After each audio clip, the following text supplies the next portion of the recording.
দেখে নেব খেলার সময় শিরোনামগুলো। বিশ্বকাপে প্রথম ম্যাচেই ফিরছেন তাসকিন। ফিফা বিশ্বকাপ বাছাই ম্যাচে অংশ নিতে ঢাকায় অস্ট্রেলিয়া ফুটবল দল। বুধবার অনুশীলন করবে সকারুজ। বাংলাদেশের ক্লোজ ডোর প্র্যাকটিস।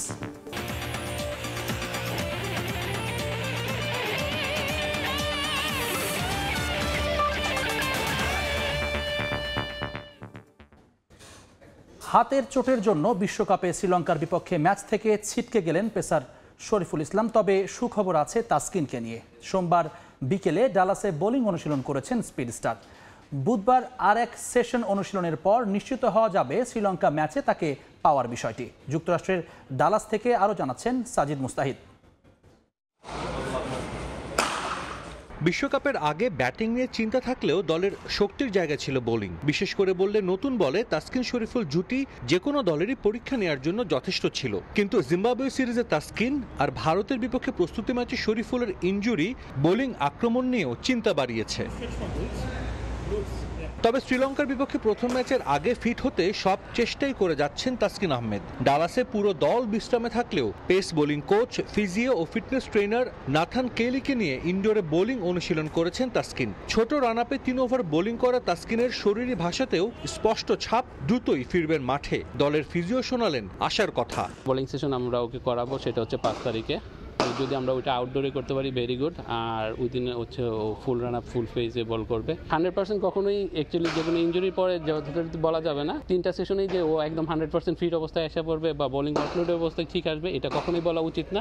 বাট দেখতে মনে হচ্ছে যে he will be very good. তো ম্যাচটা পাওয়ার সম্ভাবনা খুবই কম। 16 তারিখ পর্যন্ত একটা টাইম আছে। অনেক আগেই ও যথারীতি সুস্থ হয়ে যাবে আশা করতেছি। তো ইউজুয়ালি এই ধরনের সেলাই যখন করে সাধারণত 7 থেকে 10 দিনের মধ্যেই সাধারণত হিলিংটা হয়ে যায়। তারপরে টোটালি ডিপেন্ডস অন প্লেয়ার। তো আমরা দেখি আজকে আমরা ওপেন করব।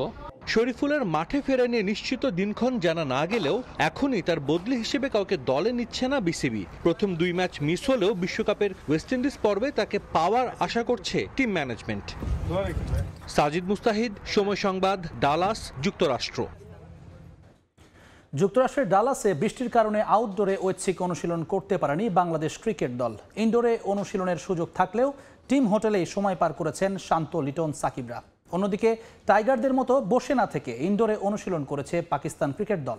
বিস্তারিত থাকছে সাজিদ মুস্তাহিদের আরও একটি প্রতিবেদনে। বাংলাদেশ দল যুক্তরাষ্ট্রে এসেছে 18 দিন হলো। এই 18 দিনে বাংলাদেশ দল ফুল টিম একসঙ্গে অনুশীলন করেছে মাত্র 4 দিন। অথচ খুব বাজে অবস্থায় রয়েছে এই মুহূর্তে বাংলাদেশ ক্রিকেট দল। যুক্তরাষ্ট্রের বিপক্ষে সিরিজ হেরেছে, একমাত্র যে প্রস্তুতি ম্যাচটা খেলেছে সেখানেও বাজে ব্যাটিং করেছে, 60 রানের বড় ব্যবধানে হেরেছে। সে বাংলাদেশ দল কিন্তু রোববার স্থানীয় সময় ডালাসে পৌঁছেছে, যেহেতু তাদের বিশ্বকাপের প্রথম ম্যাচ এখানে শ্রীলঙ্কার বিপক্ষে। আজ সোমবার স্থানীয় সময় এখন বিকেল বাংলাদেশ দল কিন্তু অনুশীলন করেনি। তবে আমার ঠিক পেছনে দেখতে পাচ্ছেন পাকিস্তান ক্রিকেট দল কিন্তু এই মুহূর্তে অনুশীলন করছে ডালাসে। গতকাল বৃষ্টি হয়েছিল, আজও বৃষ্টি হয়েছে এবং গত 15 বছর ইতিহাসে ডালাসে কিন্তু এখন সবচেয়ে বেশি বৃষ্টিপাত হচ্ছে, যার কারণে কদিন আগে বাংলাদেশ যুক্তরাষ্ট্রের ম্যাচটাও কিন্তু বাতিল হয়ে গিয়েছিল। বিকল্প কিন্তু আছে, আমরা জানি যুক্তরাষ্ট্র ক্রিকেটের দেশ নয়, তারপর এখানে একটা ভালো ইনডোর ফ্যাসিলিটিস রয়েছে। পাকিস্তান দল চাইলেও কিন্তু আজ হোটেলে বসে বৃষ্টি উপভোগ করতে পারতো, হয়তোবা তারা চা সিগারা খেতে পারতো, কিন্তু তারা সেটা করেনি। তারা একটা মিশন নিয়ে এখানে এসেছে, তারা চ্যাম্পিয়ন হতে চায়। বাবর আজমকে আমরা দেখেছি, মোহাম্মদ রিজওয়ানকে দেখেছি, তারা প্র্যাকটিস করছে, তাদের মধ্যে সেই ইন্টেন্ট আছে, তারা ভালো করতে চায়। কিন্তু বাংলাদেশ দলের মধ্যে আমরা কিন্তু এই যুক্তরাষ্ট্রে আসার পর থেকে দেখছি তাদের মধ্যে খেলার বা মাঠে গিয়ে অনুশীলন করার যেন কোনো তাড়না নেই। যার উদাহরণ দেই, বাংলাদেশ দল 4টা মাত্র অনুশীলন সেশন করেছে ফুল টিম। এমনকি যুক্তরাষ্ট্রে ভারতের বিপক্ষে প্রস্তুতি ম্যাচের আগের দিনও কিন্তু মাত্র কয়েকজন ক্রিকেটার এসেছিলেন। সাকিব, লিটন, যিনি রান খরায় ভুগছেন, তিনিও কিন্তু মাঠে আসেননি।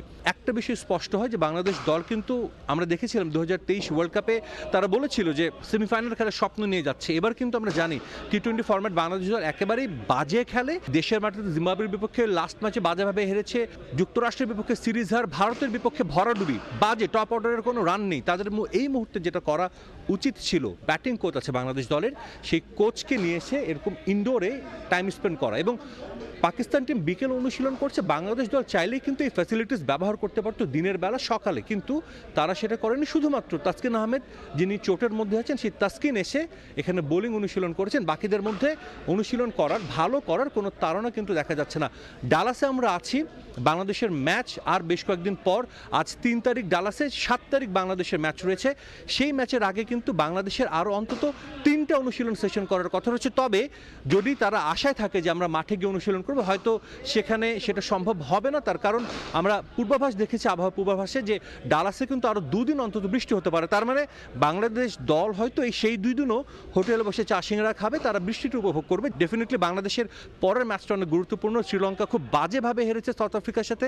বাংলাদেশের উচিত হবে তাদের এই বাজে সময়টা ক্যাপিটালাইজ করা, এবং ডেফিনেটলি সেখান থেকে বাংলাদেশ যদি প্রথম ম্যাচটা জিততে পারে, কোনোভাবে যদি শ্রীলঙ্কাকে হারিয়ে দেয়, অবশ্যই বাংলাদেশের কিন্তু সুযোগ থাকবে পরবর্তী রাউন্ডে যাওয়া। বাংলাদেশ দলের মধ্যে আমরা চাই এই সিরিয়াসনেসটা আসুক, তারা মাঠে আসুক, অনুশীলন করুক, নিজেদের ভুল ত্রুটিগুলো তারা শুধরে নিক এবং শ্রীলঙ্কার বিপক্ষে ভালো একটা ম্যাচ খেলুক। ডালাস থেকে সাজিদ মুস্তাহিদ, সময় সংবাদ, যুক্তরাষ্ট্র। এই মুহূর্তে যুক্তরাষ্ট্রের নিউ ইয়র্কে আছেন রিপোর্টার সাজিদ মুস্তাহিদ, সরাসরি যুক্ত হচ্ছি তার সঙ্গে। সাজিদ, কিছুক্ষণ আগে আমি ফেসবুকে একটা পেজের একটা ছবি আমার সামনে এসেছিল, সেখানে লিখেছিল 500 photos taken, 100 places visited, runs scored 77। তার মানে 500টা ছবি তোলা হয়েছে, 100টা জায়গা ঘোরা হয়েছে, রান স্কোর করেছে 77। এটা আসলে শ্রীলঙ্কান ক্রিকেটারদের যুক্তরাষ্ট্রে আসার পর প্রায় অনেকগুলো ছবি কোলাজ করা হয়েছিল, এবং তারপর কিন্তু তাদের দেশের একটা হয়তো বা কোনো ফ্যান পেজ থেকে তারা বিষয়টা শেয়ার করেছিলেন। শ্রীলঙ্কা ক্রিকেট দল কিন্তু এখানে আসার পরে খুব একটা ভালো তারা সময় পার করতে পারেনি যদি বলি মাঠের খেলায়, কারণ প্রথম ম্যাচে তারা খুবই বাজেভাবে হেরেছে গতকাল। এবার যদি বাংলাদেশের কথা একটু বলি, যে বাংলাদেশ দল কিন্তু শ্রীলঙ্কার চেয়ে কিছুটা হলো প্রিভিলেজ আমরা বলতে পারি, কারণ শ্রীলঙ্কা দল 4টা ম্যাচ খেলবে 4 ভেন্যুতে, প্রতি ম্যাচের পর তাদের দৌড়ঝাঁপের একটা বিষয় আছে। বাংলাদেশ দল সেদিক থেকে ব্লেসড। বাংলাদেশ দল কিন্তু প্রথম ম্যাচ খেলার আগে বেশ কয়েকদিনের একটা বিশ্রাম পেয়েছে, তারা অনুশীলনের একটা সুযোগ পেয়েছিল। তবে প্রথমে যেটা বললাম বিশ্রাম পেয়েছে, এটা হয়তোবা তারা খুব সিরিয়াসলি নিয়েছে বাংলাদেশ ক্রিকেট দল, কারণ ডালাসে আসার পরে আমরা দেখেছি বাংলাদেশ দলের ক্রিকেটারদের মাঠে নামার কোনো আগ্রহ কিন্তু খুব একটা নেই। প্রথম দিন ডালাসে আসার পর তারা পুরো দিনই বিশ্রামে কাটিয়েছে। গতকাল আসলে স্থানীয় সময় বিকেলের দিকে বাংলাদেশ দলের শুধুমাত্র তাসকিন বোলিং অনুশীলন করেন। তার সঙ্গে আমরা জানি যে তার একটা ইনজুরি কনসার্ন রয়েছে, তিনি মাঠে ফেরার জন্য লড়াই করছেন। সেখানে হয়তো খুব একটা শিগগিরই আমরা সুখবর পাবো। 5 তারিখ স্থানীয় সময় তাসকিন আবার মাঠে বোলিং করবেন। এরপরে হয়তো বা চূড়ান্ত সিদ্ধান্তটা আমরা জানতে পারবো যে বাংলাদেশের বিপক্ষে বাংলাদেশ এবং শ্রীলঙ্কা ম্যাচে তাসকিন খেলবেন কিনা। তবে বাংলাদেশ ক্রিকেট দলের কথা যেটা বলছিলাম, যে বাংলাদেশ ক্রিকেট দল এই যুক্তরাষ্ট্র আসার পর মাত্র 4 দিন ফুল টিম অনুশীলন করেছে। আজকে অনুশীলন করার কথা রয়েছে। আমার ঠিক পেছনে prairie view oval, prairie view stadium, এবং এই স্টেডিয়ামে এখন লড়ছে নেদারল্যান্ডস এবং নেপাল। এই ম্যাচের পর এই মাঠে বাংলাদেশের অনুশীলন করার কথা রয়েছিল, কিন্তু সকাল থেকে অনেক বৃষ্টি হয়েছে। বৃষ্টির কারণে বাংলাদেশের অনুশীলন ভেন্যু পরিবর্তন করা হয়েছে।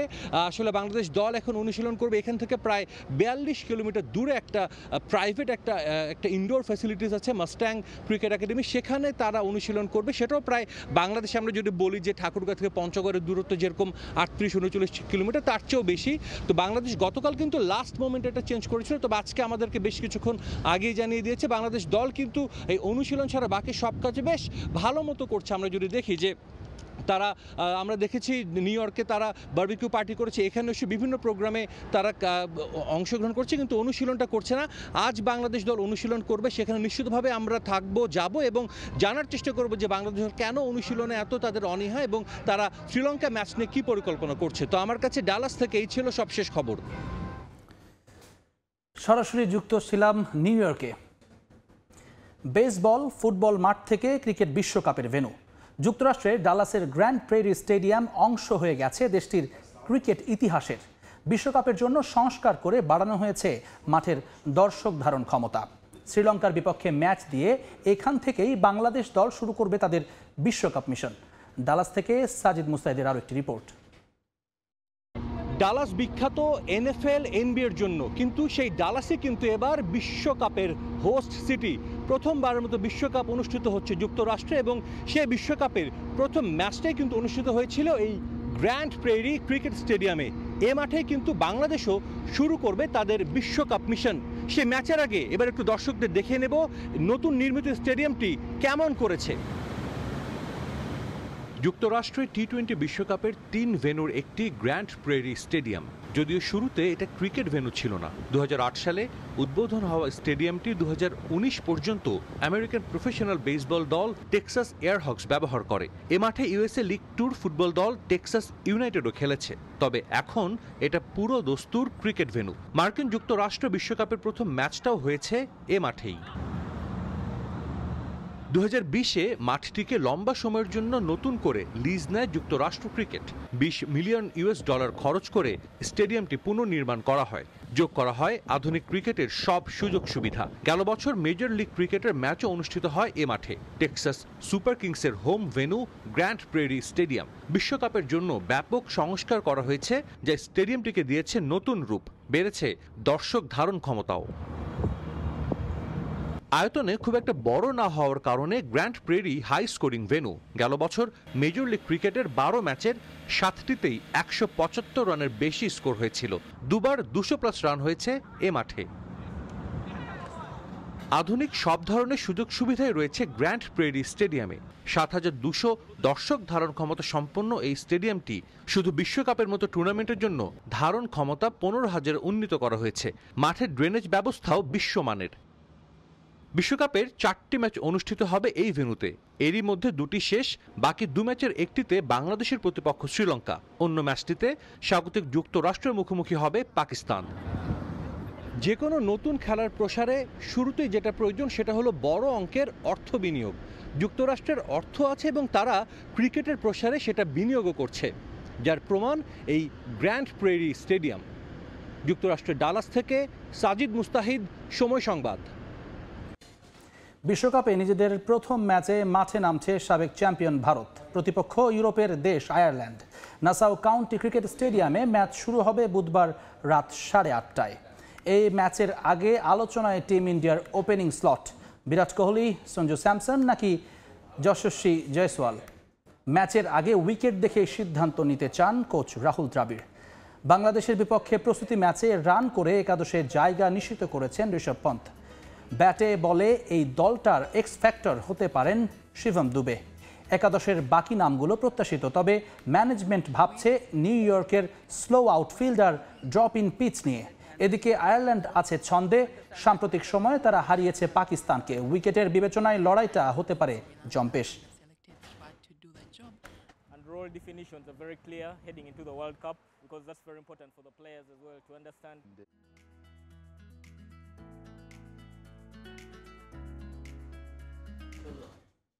খেলার সময় আরও থাকছে ফিফা আন্তর্জাতিক প্রীতি ম্যাচে কিছুক্ষণ পর ইউরো চ্যাম্পিয়ন ইতালির মুখোমুখি হবে তুরস্ক। ফিনল্যান্ডের প্রতিপক্ষ ক্রিস্টিয়ানো রোনালদোর পর্তুগাল। যুক্তরাষ্ট্রে ক্রিকেটারদের অনুশীলন সুবিধা নিয়ে আবারও আপত্তি জানালেন টিম ইন্ডিয়ার কোচ রাহুল দ্রাবিড়। টানা বৃষ্টি এবং বিশ্বকাপের ম্যাচের কারণে অনুশীলন গ্রাউন্ড ব্যবস্থাপনা করতে পারেনি যুক্তরাষ্ট্র ক্রিকেট বোর্ড। তাই তো ভারতের মতো দলকে অনুশীলন করতে হচ্ছে রাস্তার পাশের একটা পার্কে। এই ব্যবস্থাপনায় চটেছে টিম ইন্ডিয়া ম্যানেজমেন্ট। এভাবে বিশ্বকাপ আয়োজন করায় আইসিসিকেও এক হাত নিয়েছেন তারা। 4 ছক্কার জমজমাট লড়াই টি-20 বিশ্বকাপ মাঠে গড়ালেও সে আয়োজন নিয়ে অভিযোগের অন্ত নেই দলগুলোর। অক্রিকেটীয় দেশে ক্রিকেট বিশ্বকাপ আয়োজনই যেন এখন তাদের গলার কাটা। নানা ধরনের অব্যবস্থাপনা, অনিয়ম সঙ্গী করে এগোতে গিয়ে হিমশিম খাচ্ছে দলগুলো। কোনো কিছুরই নেই সঠিক পরিকল্পনা। বিশ্বকাপে অংশগ্রহণকারী দলগুলোর টিম হোটেল, অনুশীলনের মাঠ সহ সবকিছু নিয়ে ভাবলেশহীন অবস্থা আয়োজক যুক্তরাষ্ট্রের। তা নিয়ে ইতোমধ্যেই অভিযোগও জমা পড়েছে আইসিসি বরাবর। শ্রীলঙ্কা তো অভিযোগ করেই বসেছে যে ভারত ও সাউথ আফ্রিকাকে নাকি বাড়তি সুবিধা দিচ্ছে ক্রিকেটের সর্বোচ্চ নিয়ন্ত্রক সংস্থা। এবার আরও এক অভিযোগ নিয়ে হাজির খোদ ভারত ক্রিকেট দল। ভারতের কোচ রাহুল দ্রাবিড় প্রশ্ন তুলেছেন অনুশীলনের সুযোগ সুবিধা নিয়ে। এবারে বিশ্বকাপে ভারতের 3টি ম্যাচ অনুষ্ঠিত হবে নাসাউ কাউন্টি ইন্টারন্যাশনাল ক্রিকেট স্টেডিয়ামে। আর টিম ইন্ডিয়ার অনুশীলনের জন্য নির্ধারিত ক্যান্টিওক পার্কের দূরত্ব এই স্টেডিয়াম থেকে 8 কিলোমিটারেরও বেশি, যেখানে আবার নেই পর্যাপ্ত সুযোগ সুবিধা। অনুশীলন করতে হচ্ছে পাবলিক প্লেসে, জানিয়ে রীতিমতো ক্ষোভ ঝেড়েছেন কোচ রাহুল দ্রাবিড়। শুধু মাঠ নিয়েই নয়, বিশ্বকাপ আয়োজন নিয়েও সমালোচনা করেছেন ভারত কোচ। বিশ্বকাপের জন্য এখানে অবশ্যই বড় স্টেডিয়াম আছে এবং থাকাটাও খুব স্বাভাবিক বিষয়। স্টেডিয়াম থাকা সত্ত্বেও আমরা একটা পাবলিক পার্কে অনুশীলন করছি। নাসাউয়ের পিচ বেশ ভালো। এখানে একটা বিষয় বেশ রোমাঞ্চের, তা হলো নতুন একটি দেশে এই পিচগুলো স্থাপন করা হয়েছে। তবে যে দেশের ক্রিকেটটা একদমই জনপ্রিয় না, সেখানে খেলাটা ভিন্ন রকম। আশা করি আমাদের ম্যাচ শুরুর আগে অবস্থার পরিবর্তন হবে এবং বিশ্বকাপের উন্মাদনাও হয়তো বাড়বে। বিশ্বকাপের প্রথম ম্যাচে নাসাউতে মাঠে নামবে ভারত, যেখানে মাইটি ইন্ডিয়ার প্রতিপক্ষ আয়ারল্যান্ড। নাসাউয়ের ড্রপ ইন পিচে ভালো খেলার প্রত্যাশা মেন ইন ব্লুর। তাজিন খন্দকার, সময় সংবাদ। এই ছিল খেলার সময়ের এখনকার আয়োজন।